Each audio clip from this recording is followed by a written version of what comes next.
কীর্তন খোলা লস। এই লসটার রং করাইতে ধর্ষ পর্যন্ত প্রতিটি মানুষের চুলকানি শুরু হয়ে গেছে। কারণ কেউ বলে লঞ্চ বেচতে এই টাকা দিয়ে কাজ করাইতেছে। আচ্ছা, লঞ্চ যদি বেচতে থাকে তাই এই টাকা দিয়ে কাজ করাইতে এই মালিকই তো করাইতে পারে। মানুষের এই চিন্তা ভাবনাগুলো সম্পূর্ণ নেগেটিভ।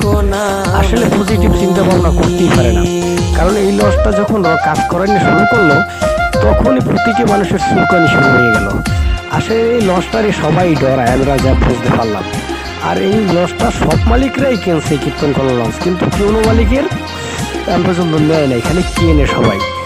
যেদিন দেখবো যে অন্য মালিকরা লঞ্চ নেছে সেদিন মনে করবো যে লঞ্চ কিনছে।